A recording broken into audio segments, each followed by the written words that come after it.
Hey everybody, I think this is running now. We are definitely rushed and tired. We've had quite a week, but just let us know. I think we're trying to jump into the chat here as we can. I can't get to the chat. we'll try bringing it up on the same computer here. It's a little bit goofy. We've got for whatever reason the Twitch app doesn't seem to work, and we can't seem to bring up the chat on the what you call on the iPad. On the iPad. It's been a long week. Yeah, we're pretty tired. I mean, a good week, but not a bad week at all. Yeah. Let's see. I think I can bring up the chat here. Just do the pop out. Just do the pop out. Yeah. Mm-hmm. How did we do that last time? I think it's this one right down there. Pop out. Pop out. There you go. All right. Then I can close that. Cool. So you guys able to see us okay? Everything coming through?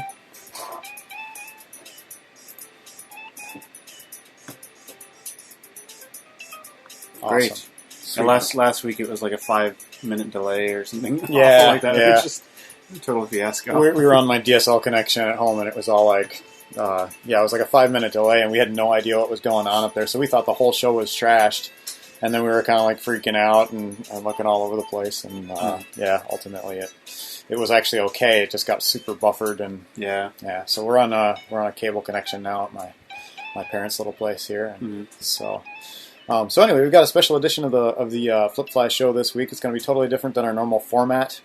It's our 3 episodes in, and we're already changing things up. But we had some awesome stuff happening, as most of you know, about the Not on Steam sale. And we just kind of want to give you a bit of an overview of what happened there. So for you guys just jumping in, we're probably not going to do the 10-minute game jam and the player spotlight and all that this week, just because it's kind of a special edition. So this week we're just going to be talking about this sale and what happened and going through all the games and stuff like that. So yeah. So basically, the normal format will still be under there on our graphics because I didn't have time to change them. But we're just going to stick on that indie feature right at the beginning, and that's going to be the whole show. So yeah. So anyway, where should we start? I guess we should talk about the sale and how it came about and stuff like that. Yeah. I want to start out with a little bit of background. So, we made this game called Race of Sun, and we put it out at the end of August, and it got off to kind of a rough start, and so what we did is we put a blog post up about it, and basically it really caught a lot of attention, and, everybody started talking about how hard it was for us to make money, outside of Steam and stuff like that, and so basically we got all this attention. It was like, wouldn't it be cool if we could bring some more attention to other indies who are in the same spot where it's like we're not on Steam. A lot of us are stuck on Greenlight and stuff like that. And so we basically set out to do this sale and just invite as many people as we could with games that weren't on Steam into it. And we knew we'd get a little bit of coverage, but we didn't exactly know what to expect. So it just kind of took off in sort of a crazy way. It was. Actually, here I'll cut over to the the page here. This is the Not on Steam sale. This is the web page that we came up with, and it was like basically we're throwing this together like right before the sale, and we had like 35 games I think to start off with, and it's just this real simple where you kind of like have all the games right there on a little widget. You can buy the game. Every game was on sale, what was the? Did you give a media coverage already? Sorry, I wasn't listening to you. We haven't talked about media coverage. So I sent out some emails, and Joystick and Penny Arcade Report and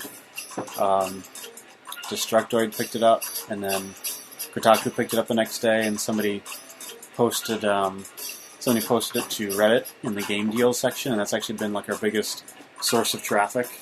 And so I think between like the first 3 days, we have something like 120,000 hits on the website or something nuts like that. Yeah. Actually, currently, I just checked a little bit ago. We actually have over 150,000 hits on the website from all the traffic. Yeah. So, pretty crazy. So we're up to like 60, I think 62 games now or something like that. Yeah. Kind of lost track. Yeah, we actually had to cut it off because we got to a point where we needed to do the show and we wanted to give everybody a fair shot at getting some attention, and so we did actually shut it down. So we're not accepting games anymore. Right. But we're looking at it. It went so well. We were like, this is just an awesome idea of indies banding together and doing this thing.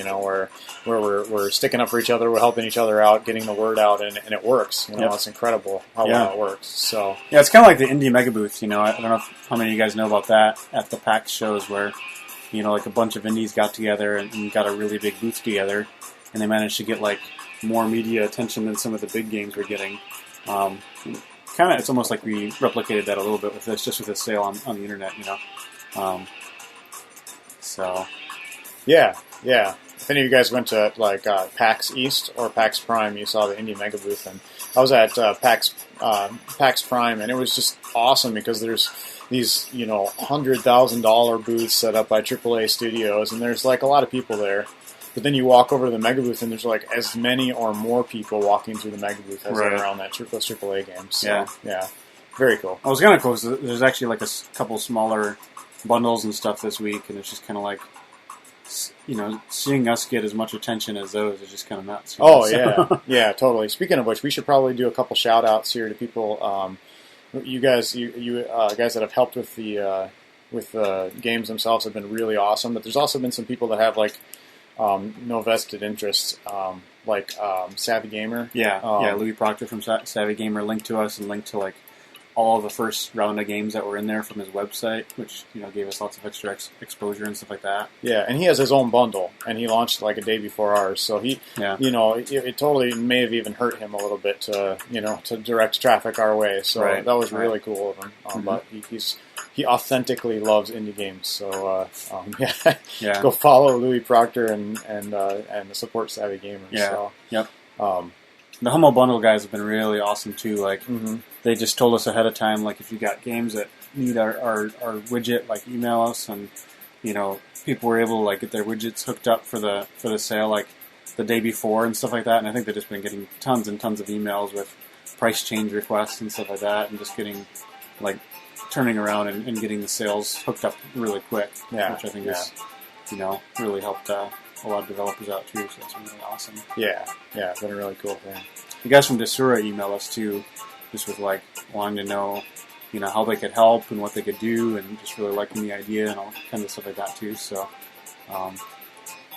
those guys and then Indie Game Stand, too. Yeah, just some of these games are on Indie Game Stand, the new Indie Game Stand store. So it's pretty cool to see them banding together. I have a feeling this will probably happen again at some point. I don't know if we'll be managing it ourselves or what. We don't have exact plans, but people seem to really like it. So yeah. So anyway, makes sense. that's kind of the overview. So the plan for the show is basically we just scrolled through all the games really quickly. The plan is we're going to show a screenshot of the game. Aaron's going to read a little bit of their press copy, kind of the synopsis of the game. Yes, 6180 The Moon. 6180 The Moon is a platformer game with a unique mechanic. It offers fresh, unseen gameplay style by connecting the top and bottom of the screen. This allows in a mechanic way with delightfully long jumps and no fear of slipping to death. Yep. So as you can see, a really interesting look to it. Very old school. This is like pre-indie. pre-indie monochrome pixelated graphics. Right. So very cool. Let me just make sure that everybody's seen that. Oops. All right, cool. So I think there's a key in the chat if you guys see it. Awesome. One bundle, first come, first serve, basically. Yep. So I think there's about 30 people in here, and there's probably about 25 keys. So if you get one, maybe let somebody else get a chance at the next one instead of grabbing a whole bunch of games. So. Yeah. Might be able to share. No rules, but be nice. So the next one is Accelerated Delivery. Yes. Accelerated Delivery is a game about boxes that is going to change your life. Get caught up in the amazing music while admiring Accelerated Delivery's wide range of level themes. And don't forget to put on your big boy pants for the challenge that is to come. Awesome. Accelerated Delivery. A delivery game, people. I said this the last time. It's a delivery game. We have 2 delivery games. Yeah. In the sale here, by the way. This is awesome. So, this is like a genre I didn't know about. yeah. Ace is Wild. Yeah. Manic brawling action. Ace is Wild is a fast-paced, hardcore aerial beat-em-up. It utilizes a wild meter, which increases the power of your attacks, but also makes enemies more aggressive. It's been described as a bullet hell beat-em-up in a 2D Bayonetta. Many say it has Dragon Ball Z combat done right. Yeah. This is wild. Alright. Alcaris Complex. Welcome to Alkia, a world of charlatans, of pretenders, of usurpers. In the place of heroes and villains are people, for the most part, doing what they can to guard against those who would harvest their dreams and leave the husks on their moldering landfill of failed ventures. I don't really understand what that was saying, but people who protect their jobs against winking charlatans are welcome. People who roam maskless in a sea of pretenders are welcome. People who spit in the face of smirking usurpers are welcome. Most of all, the downtrodden are welcome, venerated and royal, for they are the ones who realize that even the longest candle has a beginning and an end. Sounds interesting. Yeah, it does. Very poetic description there. Valkyries. Awesome. Alright. Arcane Worlds. Arcane Worlds. You play as a sorcerer, exploring mysterious worlds, changing them, discovering ancient secrets, creating new spells, fighting creatures and other mages, building and destroying as you please. That's Arcane Worlds. Mm-hmm. And obviously, we won't be able to get into huge detail with every one of these games. So if something looks interesting, just do your research, follow the link, check out the the green light stuff. And a lot of the developers are here in the chat, so if you might have an opportunity to talk to them about it as well. So. Yeah. Not all these games have a giveaway key, so yeah. We might have missed that explanation. Yeah, We don't have giveaways for every game. We just kind of threw that out there as we were getting ready for the show. Not all the developers got a chance to give us one. So So okay, all right. Blood of the Werewolf. Crossbow, claws, and courage. Classic movie monsters meet classic gameplay. Blood of the Werewolf was initially designed with 2 main pillars: the love of sharing the experience that is video games, and the elation of mastering a challenging title. The conversation evolved into the goal of building our love letter to the classic console experience that we grew up with. Blood of the Werewolf. Awesome game. Cool. Okay, Cloaks and Spells. Cloaks and Spells is a retro 2D action-adventure puzzle platformer set in a mysterious world filled with vile creatures and evil demons. Travel through deadly dungeons and across monster-infested jungles while utilizing various melee weapons and powerful spells. Very classic pixel art there. Yeah, just so you guys know, the keys, we have 1 key giveaway for each game. Mm-hmm. So it's pretty much first person who gets it, gets it. yeah. So if you're the second guy there and the key doesn't work, that probably means somebody else grabbed it before you did. Right. So, right. So cute things dying violently.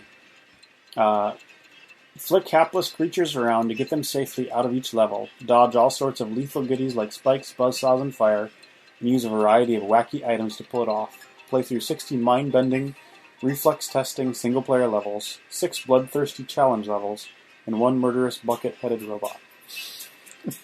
Bucket-headed robot. I'm pretty sure Cute Things Dying Violently is free, too, so definitely grab that one. Yeah, some great deals here. The developers were super generous, so... Yeah, I keep moving the computer to catch up with you. Dark Scavenger. Dark Scavenger is an adventure game that combines strategic turn-based combat with unique point-and-click mechanics. Filling the role of a powerful space traveler, you find yourself stranded on a mysterious planet in the company of 3 eccentric yet resourceful aliens. As you desperately seek a way to repair your ship, a massive conflict unfolds around you involving warring factions and a sinister force that threatens to destroy them all. And there's a key for Dark Scavenger. Get it. Derek the Deathfin is the world's very first underwater paper-craft video game. It's a fast-paced arcade action title set in a unique aquatic world made entirely out of paper and card. In the game, Derek rampages around the globe, munching on paper creatures and destroying everything he sees under the guise of avenging the death of his parents. That sounds under the guise of avenging the death. He doesn't really want to avenge the death of his parents. That's awesome. Oh, now I want to play it really bad. Yeah, I need to play that. So what is the actual motivation? Just Yeah. hungry for paper or something in this? So Dog Sled Saga. With a dog sledding team of your very own, enter randomized races to earn money so you can climb to higher leagues, buy new gear, hire dogs whose skills will grow if they're treated right. And this was made by some guys down in Chicago, actually. And they actually helped introduce us to the Humble guys. So Yeah. that was pretty cool of them. So Yeah. pretty cool guys. Mm-hmm. And that's actually a pre-order. They ran a Kickstarter, and I think it's coming out this fall, if I'm not mistaken. Okay. So, yeah. Very cool. Yeah. Drifter. Drifter is an open-world sandbox space trading game in a procedurally generated galaxy 100,000 light-years across, made up of tens of thousands of star systems to explore, and features an original soundtrack by composer Danny Baranowski. Mm-hmm. Take on the role of a spaceship captain attempting to eke out a living among the stars by trading goods between star systems, hunting pirates for bounties, mining asteroids for valuable ore, or even becoming a pirate yourself. The choice is yours. So this is by a guy named Colin, and he ran a Kickstarter, I guess, over a year ago now.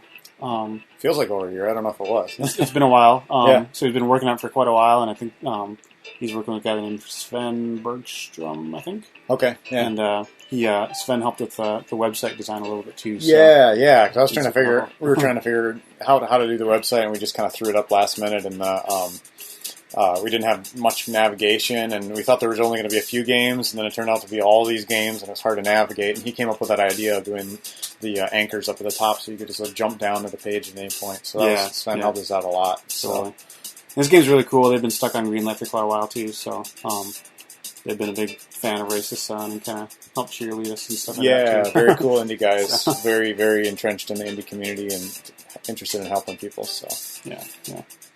Guys are throwing keys in the chat here, so grab them while you can. Yep. So that's Drifter. Dungeon of Elements. This one looked really interesting too. Yeah. Dungeon of Elements is an RPG dungeon crawler with combat inspired by some of our favorite classic puzzle games like Dr. Mario or Tetris. In Dungeon of Elements, or DOE, core meets casual as we combine many different styles of gameplay in a fun, immersive experience. Very cool. This is Fancy Skulls. Yeah. It's a shooter with random generation where you defeat enemies with skill, wit, and caution. The game is different every time you play it. There are no saves. When you die, you will start over. Permadeath means that tension is high, and victory is sweeter. There are many items for you to find to help you and to make the experience different. Friendly, Sentry, Polymorph, Spell, Fireball, and more.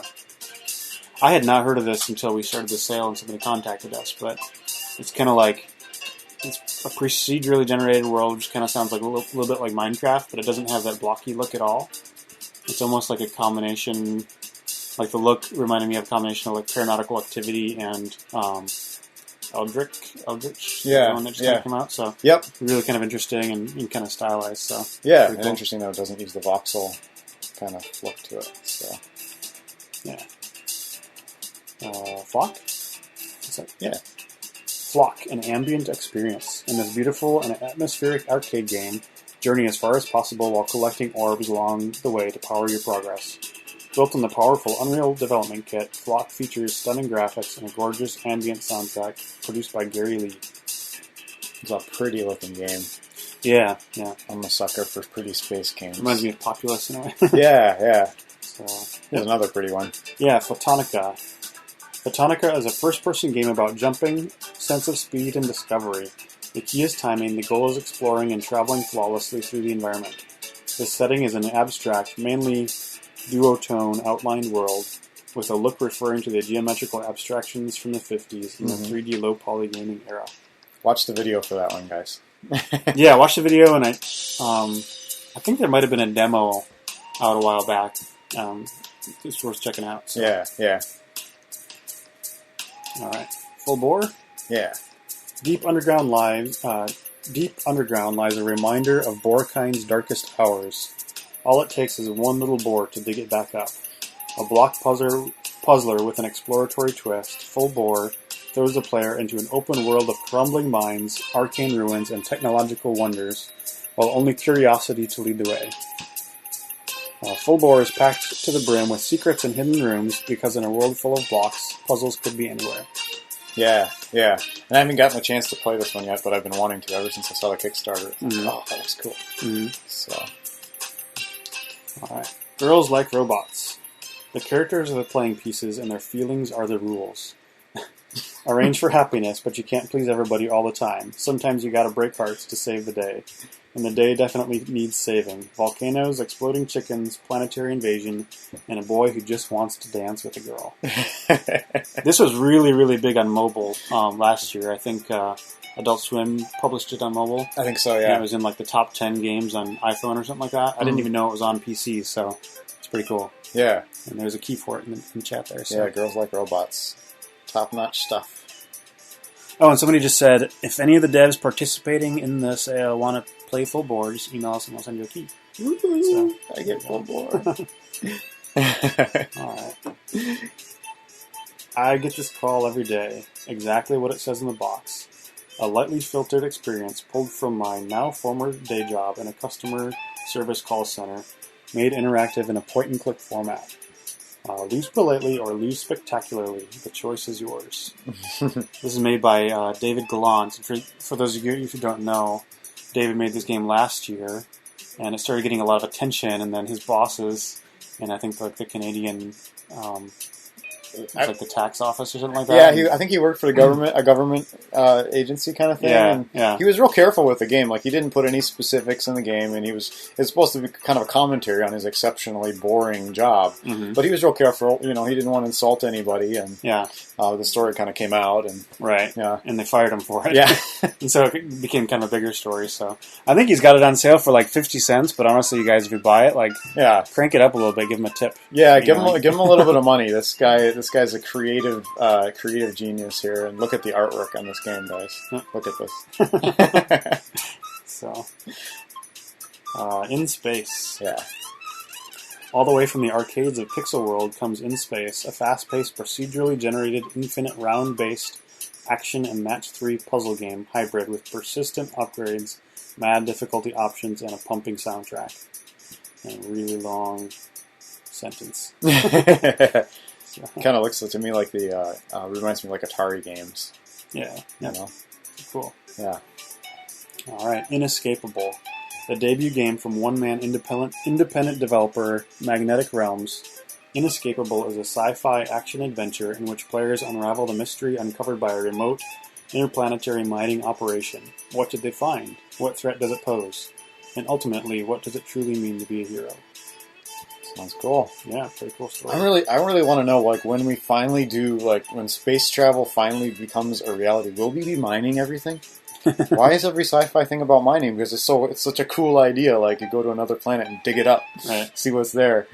But I just wonder if it's going to really happen. So, okay. All right. King Arthur's Gold. KAG is a 2D cooperative war game played with up to 32 players. Play as knight, archer, or builder in a large medieval world with physics allowing the construction and destruction of medieval fortresses.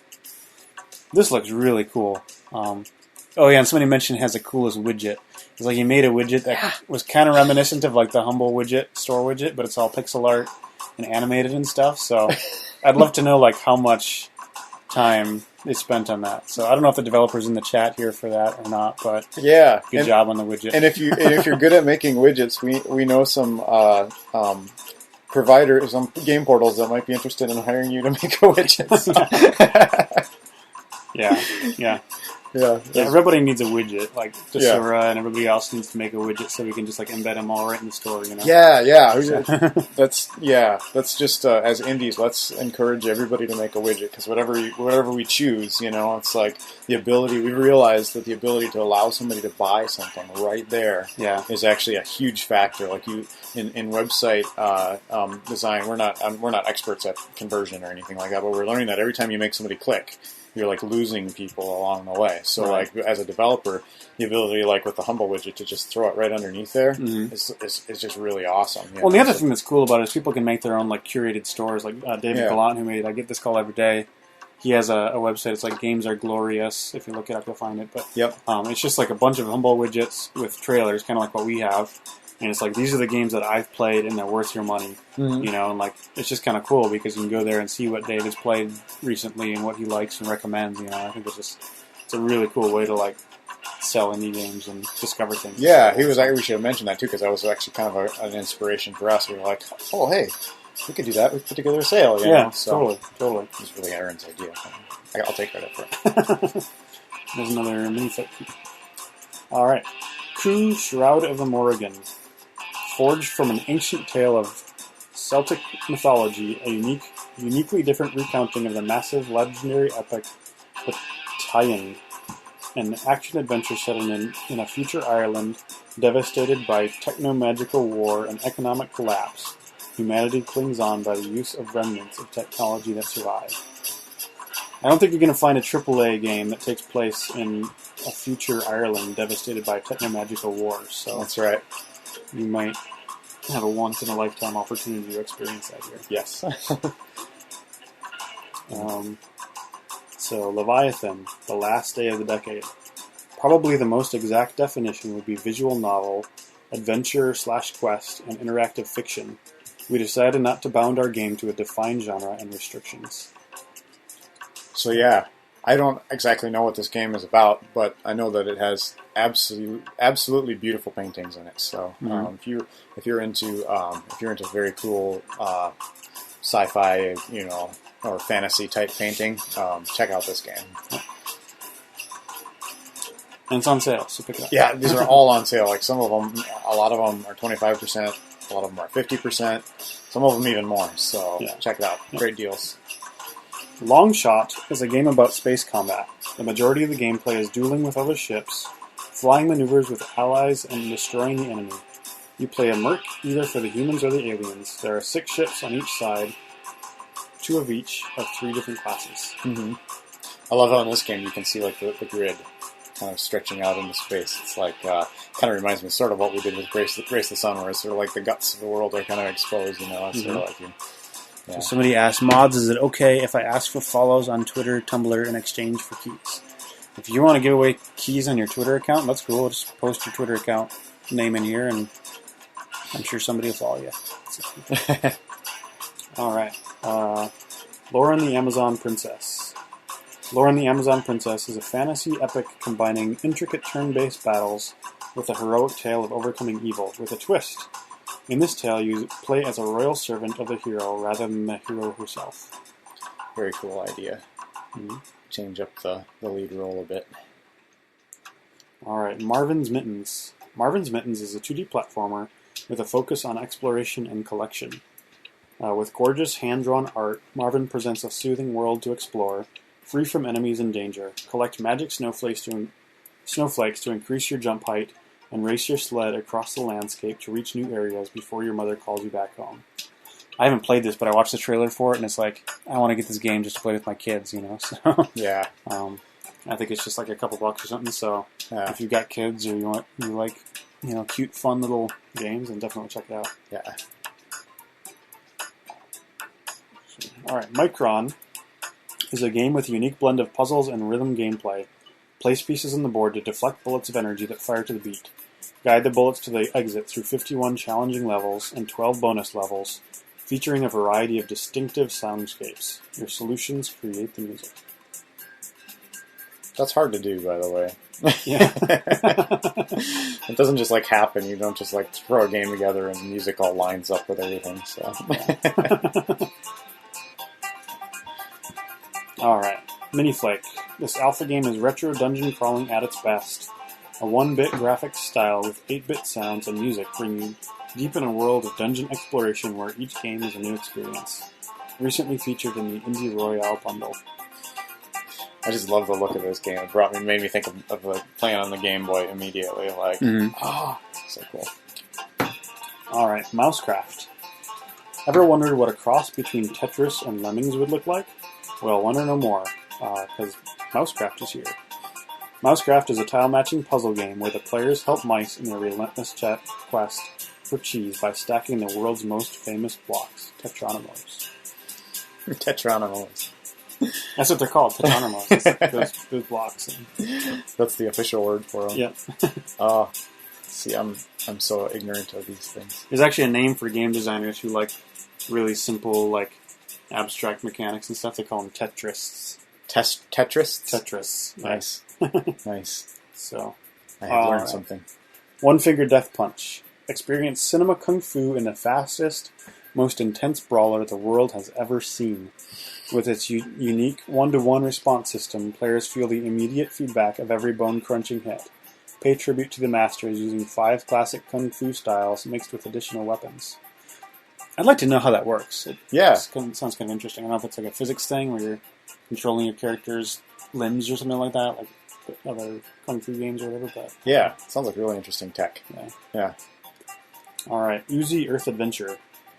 Uzi Earth Adventure is a classic 2D platformer with old-school gameplay, with no puzzle, no punishment, just 100% pure classic platforming fun.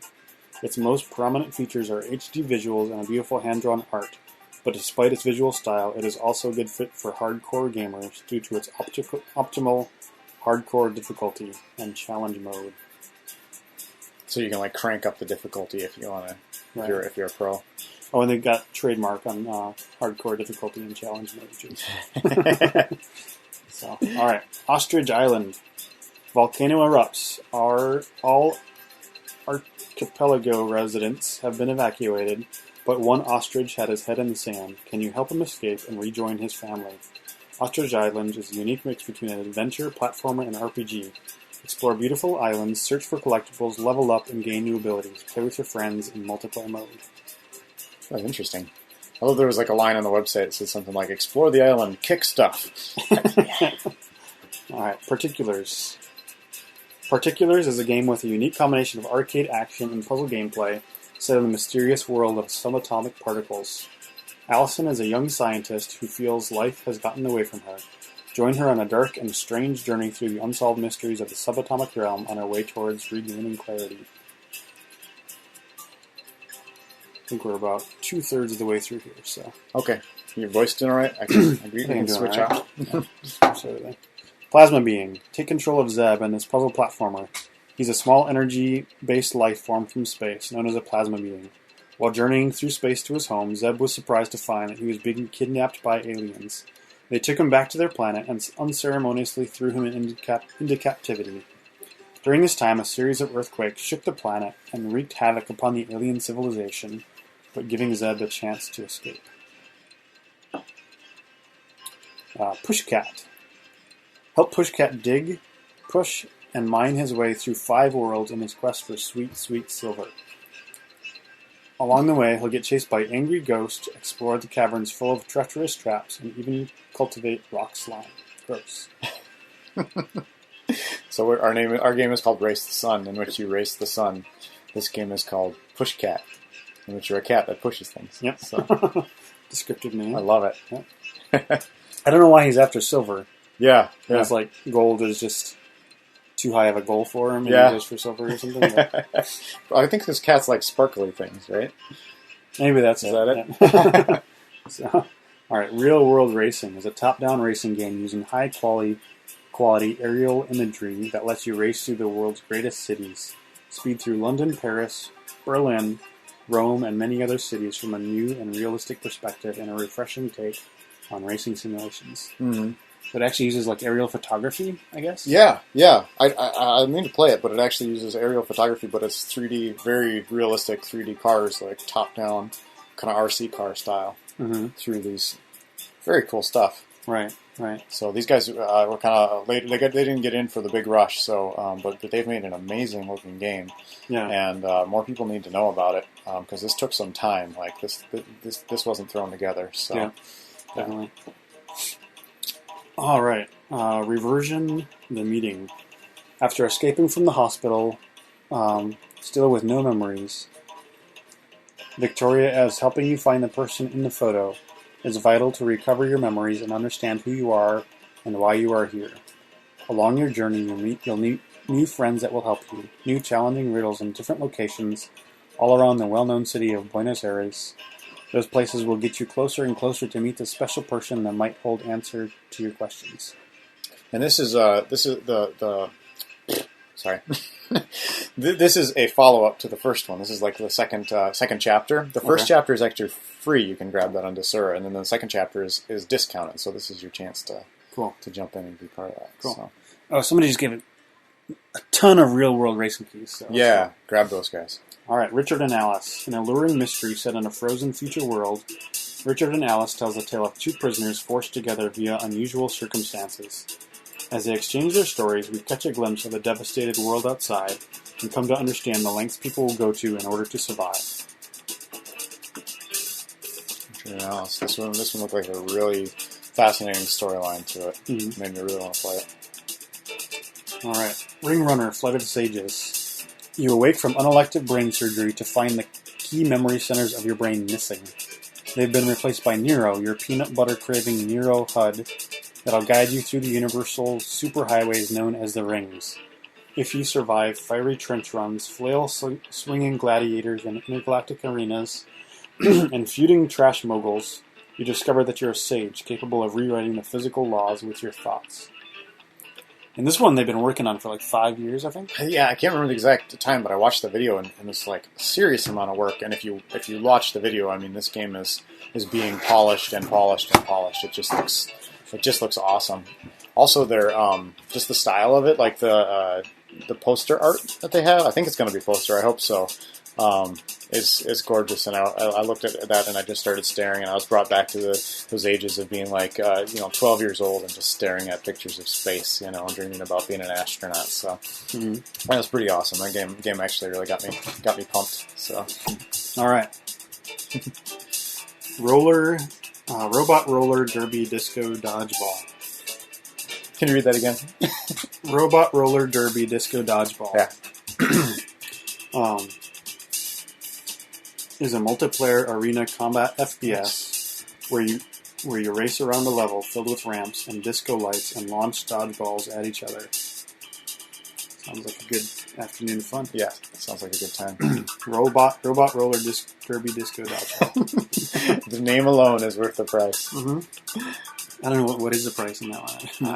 I don't know, but I know it's on sale. All right, Rose in Time.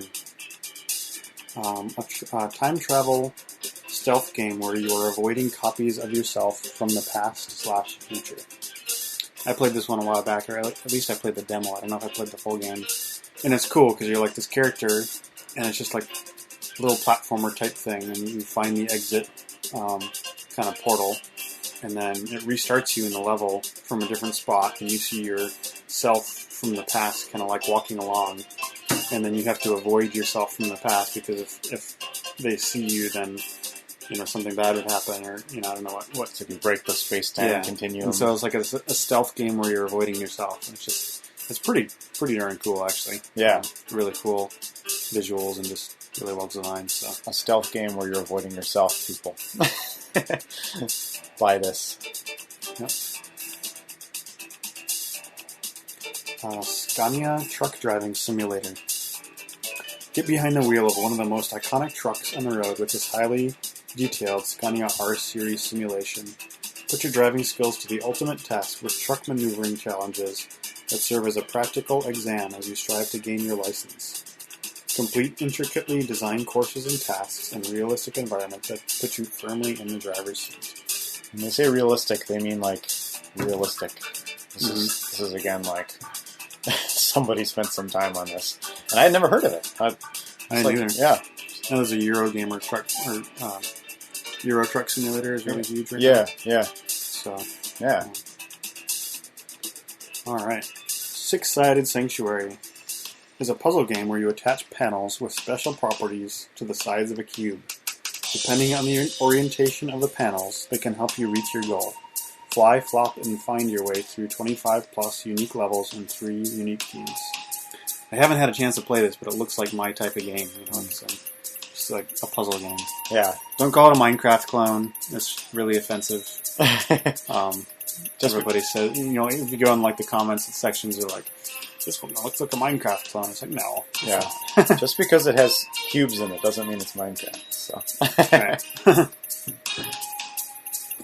Sky Nations is a multiplayer sandbox game set in a world of floating islands and airships. Players can construct airships as they adventure across procedural maps full of different islands and structures. Each island type containing different materials and loot which can be crafted into useful items for your ship and character. Players can band together to form nations in order to create bases and fleets of ships cooperatively and fight in large-scale battles with other nations and lone pirates. You said turn the music down. Too loud? Okay. That one looked pretty cool, too. Yeah, I love the idea of just like battling from an airship. Right. The gameplay video looks sweet, so... Thanks for the cue on the music there, too. We have no way of like monitoring what you're getting, so I can't figure out how to hook up my little mixer to the computer yet. Right. So next week I'll get it. All right, Sokobond. Sokobond is an elegantly designed puzzle game about chemistry. The puzzles involve arranging atoms into molecules. It's logical, minimalist, and crafted with love and science. Sokobond has been selected as a finalist for IndieCade 2013, PAX 10 2013, and the Eurogamer Expo 2012 Indie Games Arcade. Kind of jealous. Yeah, I'm a little jealous. So, check it out. I'll still play the game though. Alright, Solaris is an experimental game about light, color, ambience, and relaxation. It is a game that does not achieve to be the usual definition of a game. It provides a player with 2 objects and a selection of buttons that allows the player to create their own experience. Excuse me. I believe this isn't on Greenlight, so if you want it, go grab it. Yeah. From Desura.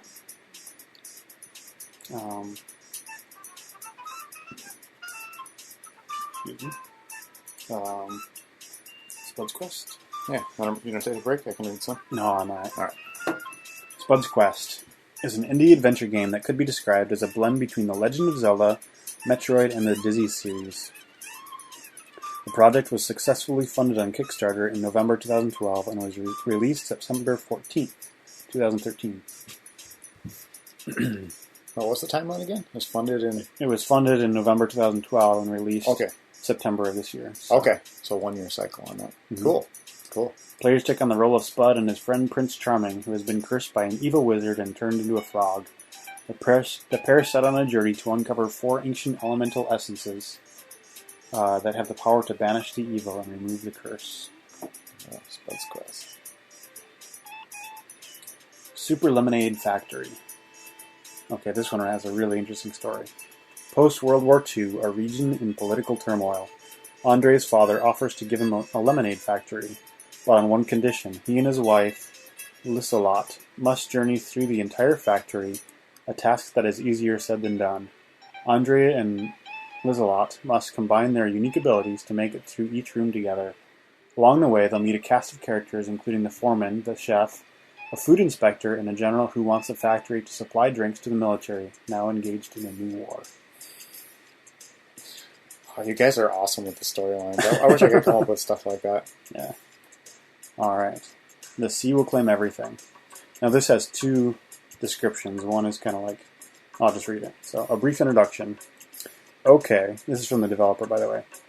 Here's what this game is, and this is honestly the best way to describe it. A portal to the lands of dream. We can do the features list in a second, but just leave that stuff aside for a moment. Yes, the graphics are unusual. Yes, it has walls of text. It does a lot of things strangely, but it does those things for a reason, and the reason is that it wants to transport you to another world. If you give it a chance, it will take you on a journey that will make you laugh and think and feel, and probably make you a bit hungry too. It's extremely silly, and it's deeply serious, and it comes from the heart. Relatively generic description. The same game. The Sea Will Claim Everything is an adventure game set in the lands of dream. More specifically, it's a portal to the Fortunate Isles, where the sinister Lord Urizen is using the debt crisis to impose his will on the people, and where the ancient biotechnical dwelling called Underhome is facing foreclosure. Your help is needed. Are you ready for a journey? So, some political undertones, I think, or overtones, or whatever. So, totally. Games about things. All right. The Yogg. The Yogg is a 1 to 4 player. Now, listen to this carefully. It's a 1 to 4 player, choose your own adventure game that randomizes a unique story every time you play.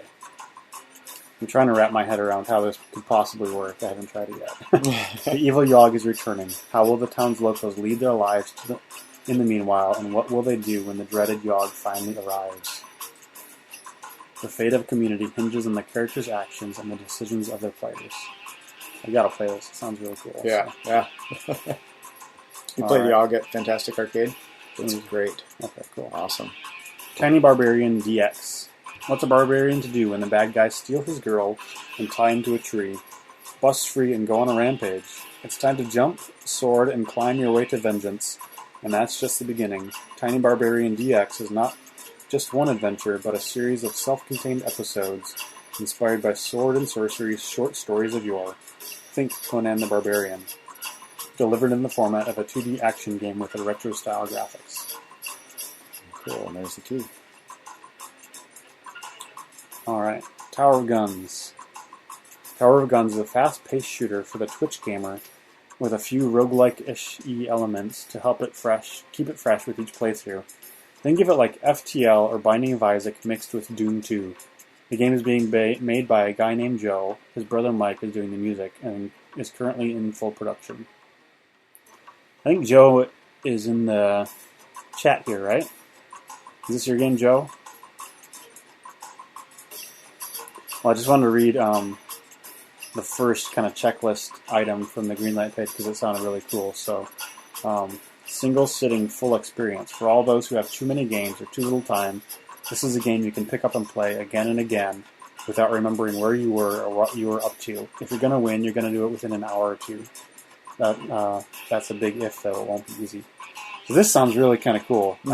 I mean, I love games that you can finish in an hour, and I really like FTL, so it's like, I didn't realize it at first. I saw a Tower of Guns, and it's like, oh, maybe it's probably like a multiplayer FPS or something, but it sounds like it's more like, you know, you play through this thing, so definitely want to check that out. Mm-hmm.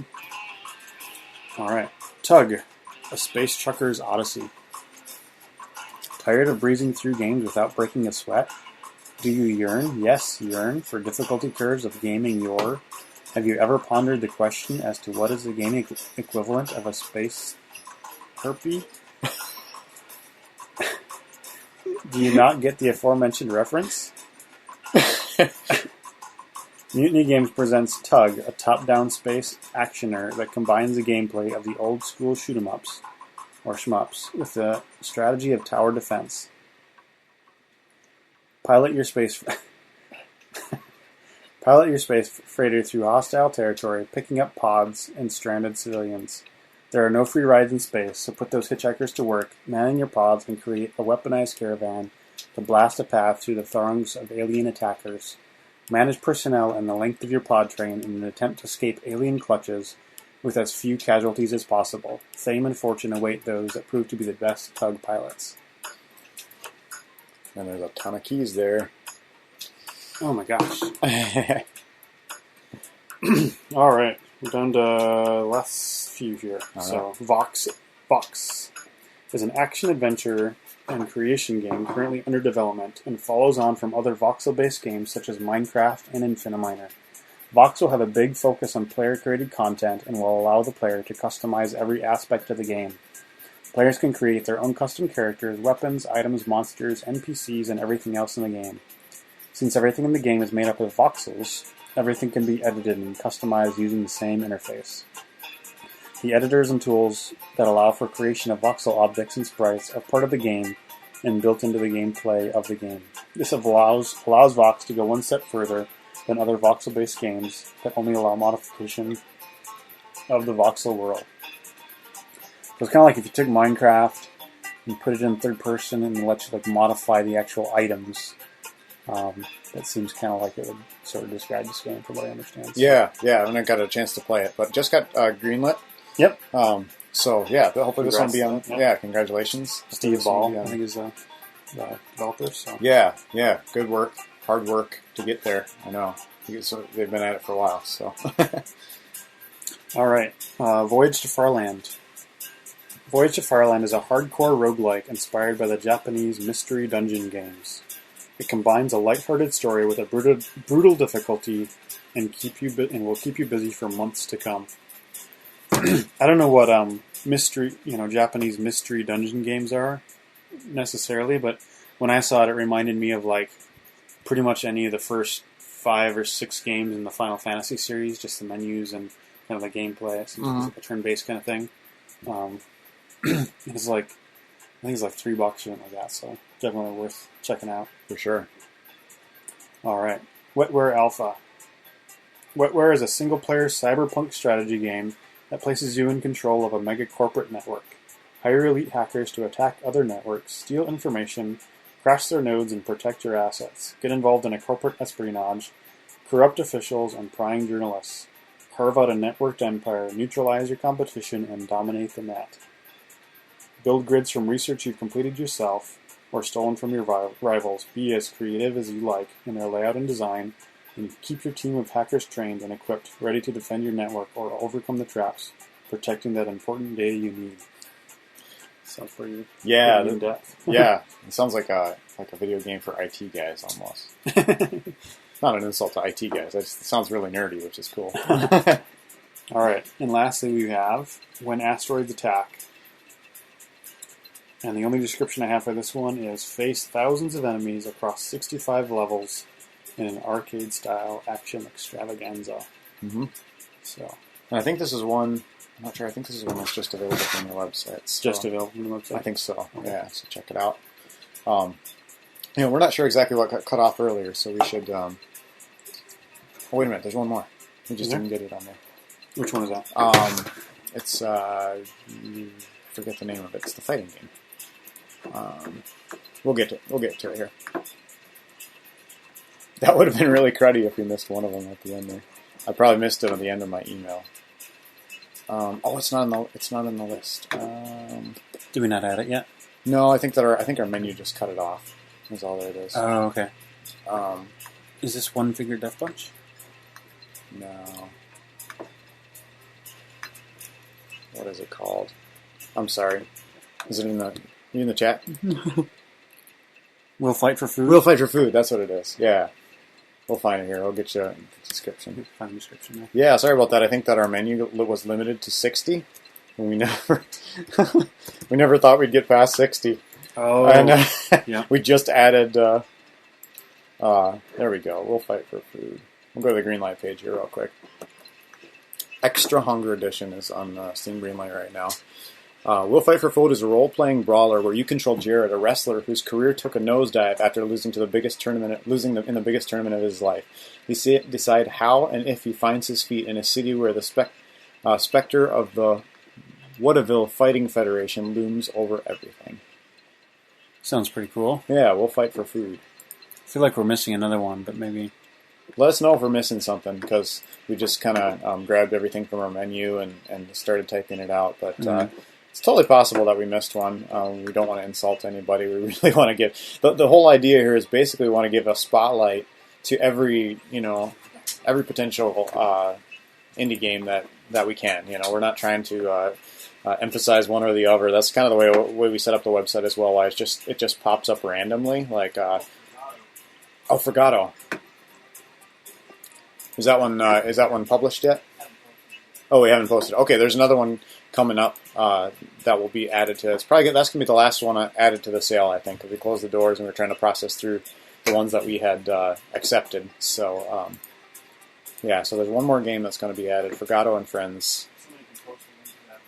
Yep, they just did. And there's a key. You Frigato.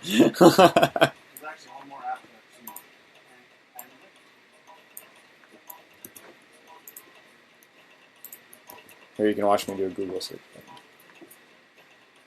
Google didn't like that. There's Ambic, which we haven't actually got the posting yet. Okay. So there's one more game called Ambic. I just posted a link to the Greenlight there. So sure. Do we know much about Frigato? Oh, here. You click that, it'll take you to there. You just posted it. Okay. Yeah, it's actually there. Oh, okay. So click on the Greenlight link there and find it. So.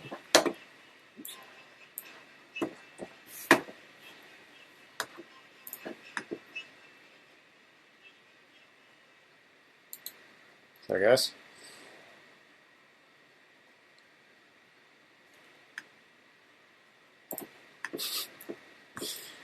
Yeah. I gotta open this up in Chrome, I think, for it to show up on the... Whoop. All right.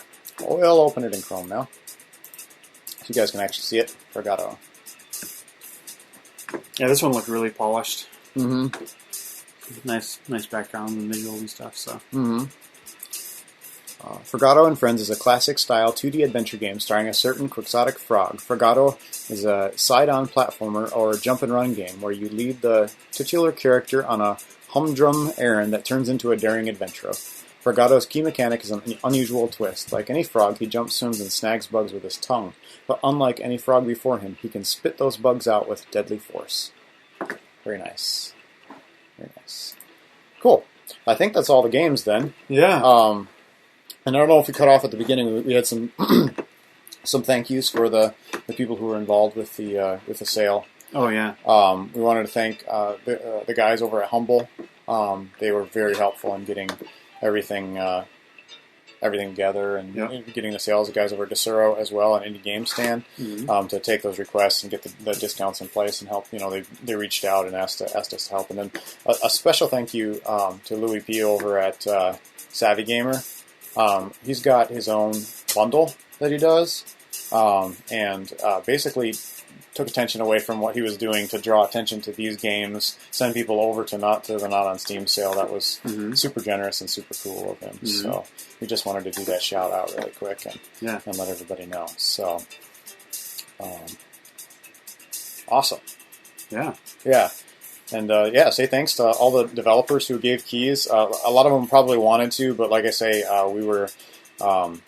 we just kind of threw it out there in the last couple hours, to get those keys and stuff. So a lot of the devs probably would have given away copies of the game, but they just weren't able to. So they weren't being stingy, obviously. So yeah. All right. Do you guys have any questions for us at all, or yeah? I think we're anything you want to talk about, ask us about? Yeah. Let's see here. So yes, I have a question. Which is your favorite? Oh man. To be honest, I don't think we've played most of these games yet. Yeah. A lot of them we hadn't even heard of before this thing started. So right. I played Rose in Time, and I really liked the demo of that. Trying to remember what other games I've actually played in this.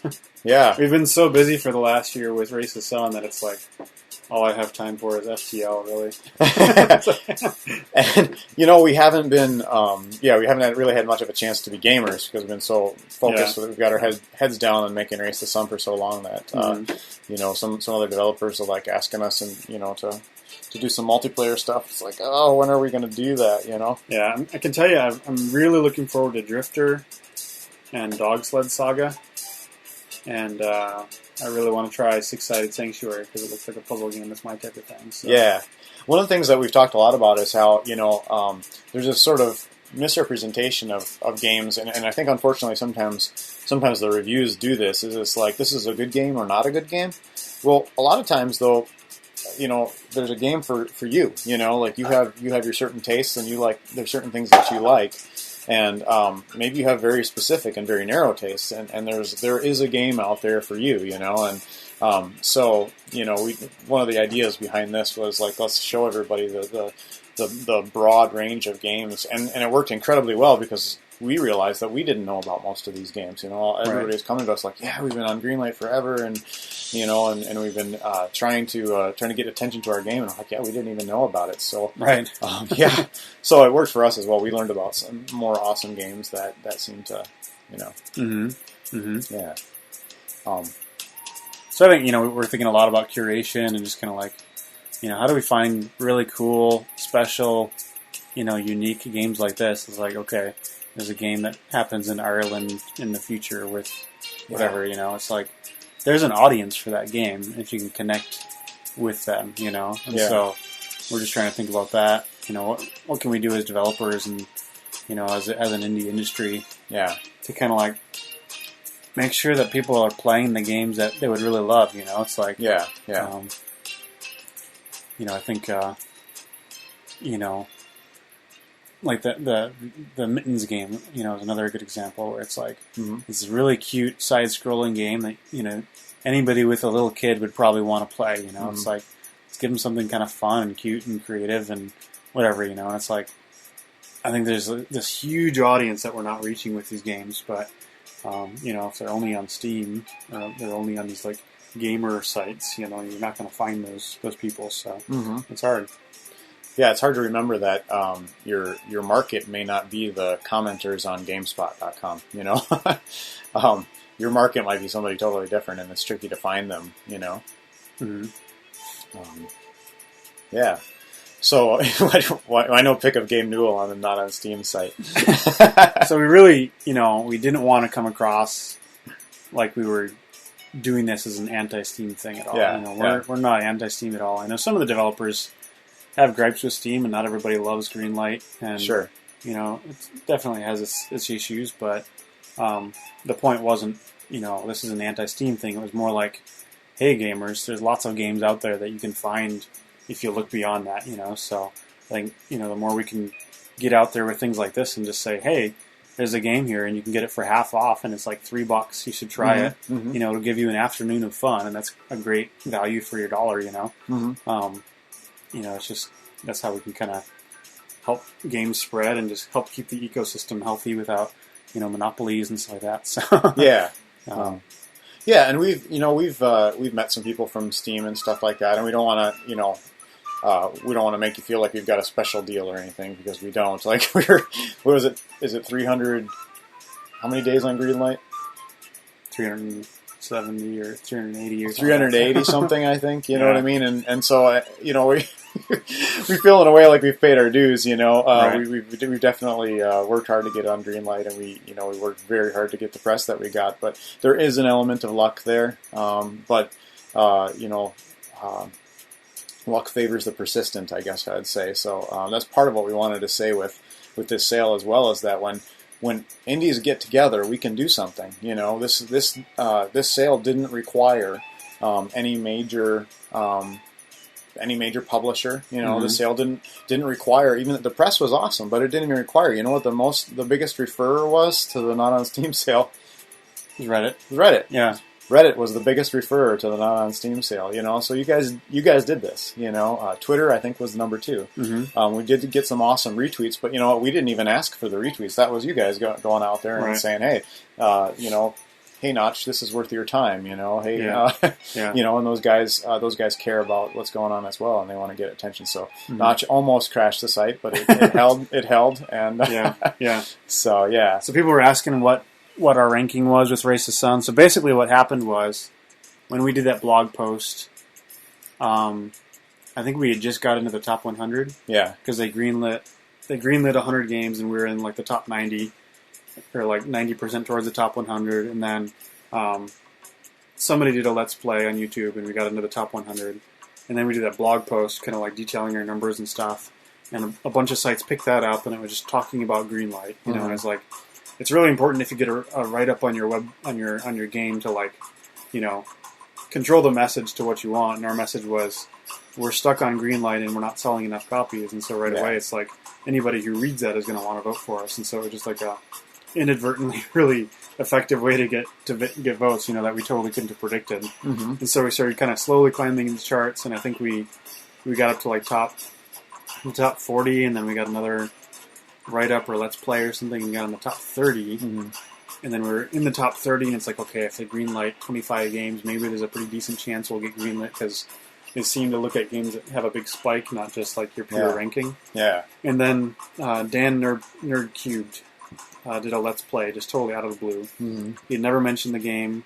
He had never replied to any of our emails or our PR company's emails or anything. Yeah. And all of a sudden, it's like we looked at him on Monday, or 2 days before the sale launched, I think. Mm-hmm. And he did a Let's Play, and suddenly, like, it was like our best day ever on Greenlight and our best day ever for sales. Yeah. And we just kind of like kept climbing and climbing and climbing, and we had just broken into the number 10 spot when we launched the sale, and then we were greenlit. So we pretty much knew it was coming at that point.